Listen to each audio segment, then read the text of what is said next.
आज की बात। स्वागत। आप जानते हैं कि इस समय हम लोग भारत की जो दार्शनिक चिंतन की परंपरा है, इस परंपरा को पूरी दुनिया तक पहुंचाने वाले जो भारत के दार्शनिक रहे हैं, उनका एक छोटा सा परिचय हम आपके पास पहुंचा रहे हैं इस कार्यक्रम के जरिए। आप जानते हैं, इस श्रृंखला में हमने कई दार्शनिकों का परिचय आपके पास पहुंचाया है और आज इस कड़ी में हमारे साथ है दार्शनिक धर्मपाल। दार्शनिक धर्मपाल का ये जो परिचय आपके पास हम पहुंचा रहे हैं, इसका एक बड़ा विशिष्ट आधार भी है और ये आधार दरअसल एक शोध अध्ययन है प्रोफेसर डॉक्टर राजेंद्र प्रसाद शाक्य का, जिन्होंने बड़ा ही अनमोल संशोधन किया और भारत की जो दार्शनिक परंपरा के जो साहित्यिक रहे हैं, उन दार्शनिकों का, उन फिलोसोफर्स का एक बड़ा अच्छा परिचय एक ही पुस्तक में लिखते हुए उन्होंने उस पुस्तक को प्रकाशित किया, जिसका शीर्षक है विश्व के महान बौद्ध दार्शनिक। तो प्रोफेसर डॉक्टर राजेंद्र प्रसाद शाक्य के लिए हम आभार व्यक्त करते हैं, उनका धन्यवाद व्यक्त करते हैं और इस अनमोल कार्य के लिए उनके प्रति कृतज्ञता भी व्यक्त करते हैं और आज की इस कड़ी में आगे बढ़ते हैं। आचार्य धर्मपाल, दरअसल ये हमारे यहाँ जो योगाचार विज्ञानवाद की जो दार्शनिक परंपरा है, इस परंपरा के वे आचार्य हैं और इनके काम को मूलतः इनका जो दर्शन है, इसे चेतना का सिद्धांत कहा जाता है। चेतना पर तथागत बुद्ध ने बड़ी अच्छी बात कही है और तथागत बुद्ध की ये जो चेतना वाली बात है, इसी चेतना को आचार्य धर्मपाल ने जब अपने वक्त में अपने आचार्यों की सीख के साथ और अपने स्वयं के अनुभवों के साथ इसे व्यक्त किए, तो ये चेतना का सिद्धांत के नाम से विकसित हुआ। ये आलय की सर्वबीजकता की बात करते हैं।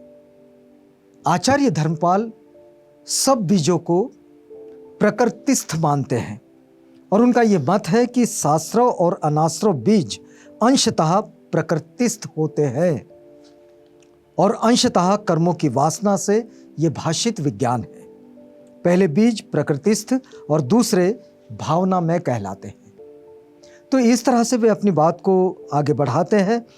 एक और बात वे कहते हैं कि ये जो असंख्य बीजों का जो संचय है, यही वास्तव में आलय की सर्वबीजकता है। यदि हम प्रोफेसर डॉक्टर राजेंद्र प्रसाद शाक्य के शब्दों में कहें तो ये कहा जाएगा कि आलय विज्ञान और दूसरे धर्मों का उत्पाद करते हैं और इनका सदा कार्य कारण भाव है। आलय विज्ञान में धर्मों का निरंतर स्वरूप विशेष होता है और आलय विज्ञान नवीन धर्म उत्पन्न करता है। यह निरंतर क्रिया होती रहती है और बीज अनादिकाल से प्रकृतिस्थ है, किंतु क्लिष्ट अक्लिष्ट कर्मों के कारण बार बार भाषित होकर उनसे वासित होते हैं, उत्पन्न होते हैं।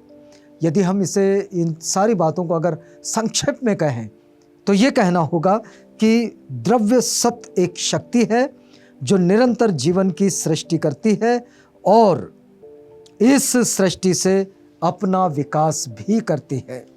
तो हम ये जो जीवों के आने जाने का ये जो इसकी निरंतरता का जो सिलसिला है, इस सिलसिले को यहाँ आचार्य धर्मपाल चेतना के सिद्धांत के रूप में विकसित करते हैं और उसे इसी रूप में समझाते भी हैं।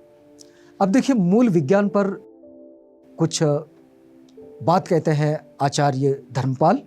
वे कहते हैं कि जो मूल विज्ञान होता है वो दो भागों में होता है, एक दर्शन भाग और दूसरा निमित्त भाग। धर्मपाल का यही जो मत है, इसी मत को यदि हम और भी विस्तार में समझने की कोशिश करें तो ये विपाक विज्ञान चित्त, यानी कि चैत्य धर्म का सूक्ष्म विभाजन किया जाए तो फिर उसके चार भाग हमें दिखाई देते हैं। और ये जो बात है, ये बात आचार्य धर्मपाल की शिक्षा में, यानी कि उनके चेतना सिद्धांत में दिखाई देती है। तो एक बात है इसका दर्शन भाग, यानी कि दर्शन यानी कि दृष्टा, हमारा दर्शन भाग जो स्वयं विज्ञान है, विज्ञान का आकार ही दर्शन भाग है और इसे ही प्रमाण कहते हैं। प्रमाण समुच्चय में इसे ही ग्राह्य भाग कहते हैं। जैसे ये नीचे दिखता है, बिल्कुल वैसे ही, मतलब जैसा दिख रहा है वैसे। अब निमित्त भाग क्या है? तो विज्ञान का आलंबन ये निमित्त भाग है और इसे ही प्रमेय भाग कहते हैं। प्रमाण समुच्चय में इसे ग्राहक भाग भी कहते हैं और यह दर्शन भाग का प्रमेय है, जैसे नील प्रतिबिंब। अब एक तीसरी बात दिखाई देती है, यह है स्वसंवित्त भाग, यानी कि दर्शन भाग और निमित्त भाग, इन दोनों भागों का आश्रय विज्ञान का एक आकार है। इसे ही स्वसंवित्त भाग कहते हैं। यह प्रमाण फल भाग अथवा स्वाभाविक भाग है। प्रमाण समुच्चय में इसे स्वसंवित्त भाग कहते हैं। आचार्य धर्मपाल की ये जो बात है, इसे ही प्रोफेसर राजेंद्र प्रसाद शाक्य कहते हैं नील। इसे वो नील के रूप में देखते हैं और यह दर्शन का फल है। अब स्वसंवित्त संवित्त भाग, ये एक चौथा भाग है इसका। जब आलंबन को ग्रहित करता है स्वसंवित्त भाग, तब इसका एक फल होना चाहिए जिसे स्वसंवित्त संवित्त कहते हैं। और यह जानना कि मैं जानता हूं, मैं नील देखता हूं, यह स्वसंवित्त को जानता है। जैसे मैं नील देखता हूं। अब विज्ञान का द्वितीय परिणाम जो होता है वो होता है मन। मन के विषय में तथागत बुद्ध की बात आप सबको पता है। वे कहते हैं कि मन ये मनोमय है और वो ही सबका मूल है। यहां आचार्य धर्मपाल इस बात को समझाते हैं कि विज्ञान का जो द्वितीय परिणाम है वही मन है। तो त्रिशिंका में वसुबंधु कहते हैं कि आलय विज्ञान का आश्रय देकर और उसको आलंबन बनाकर मनस का प्रवर्तन होता है। यह मननात्मक है, यह मनोविज्ञान से भिन्न है, यह मनोविज्ञान का आश्रय है।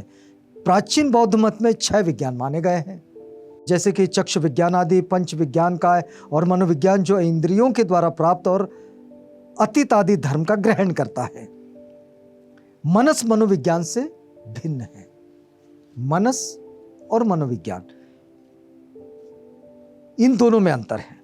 तो मनस अतीन्द्रिय अंतःकरण है, क्योंकि यह केवल आलय को ही आलंबन करता है।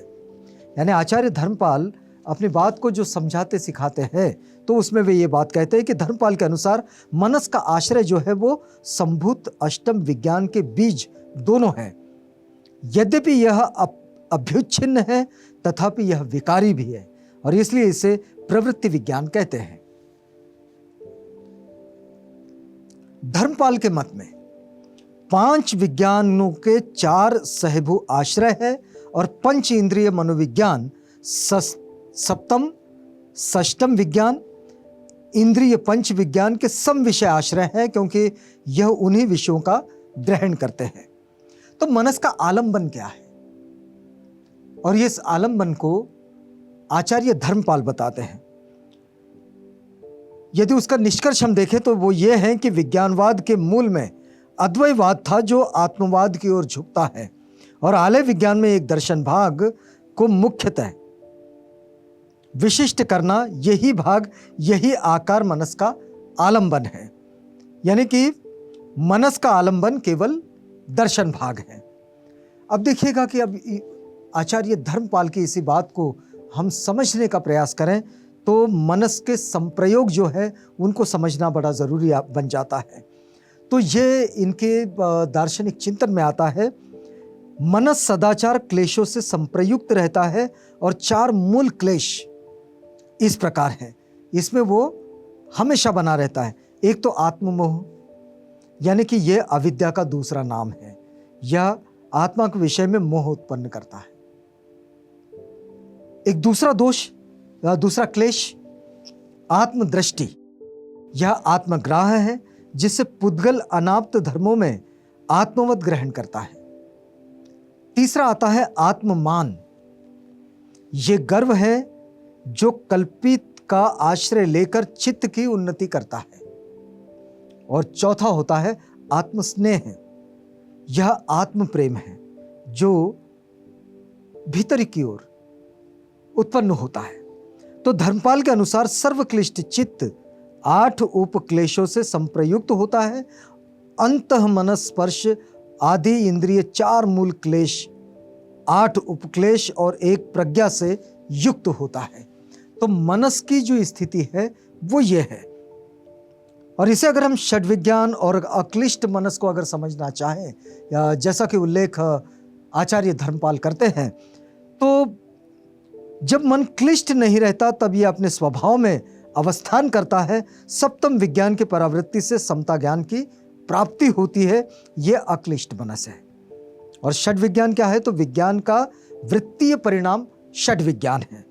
यह विषय की उपलब्धि से 6 प्रकार के हैं: रूप, शब्द, गंध, रस, स्पृष्टव्य, धर्म।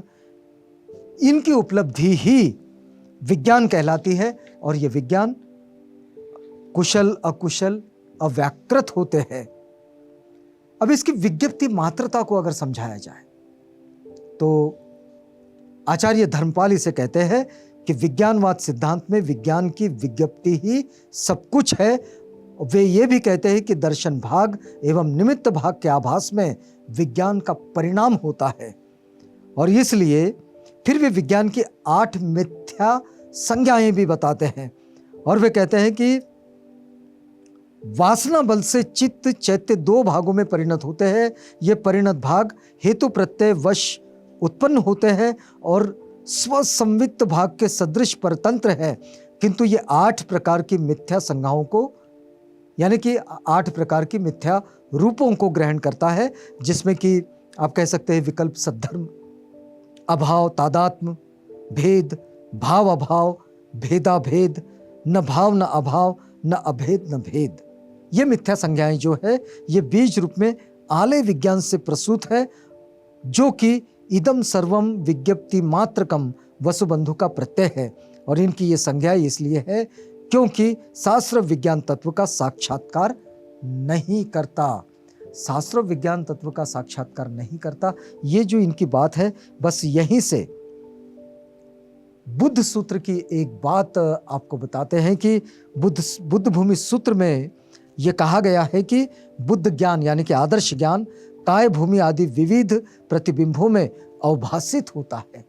और यही बात आचार्य धर्मपाल अपने दार्शनिक चिंतन में लोगों को बताते हैं। तो हम इस समय आचार्य धर्मपाल और उनके चिंतन का एक छोटा सा परिचय आपके पास पहुंचा रहे थे। आज की बात में ये वक्त पूरा होता है, तो यहाँ रुकते हैं। अगले कड़ी में आपसे मिलेंगे, और जब मिलेंगे तो किसी और दार्शनिक से आपको परिचित करवाएंगे। तब तक के लिए हमें आज्ञा दीजिएगा।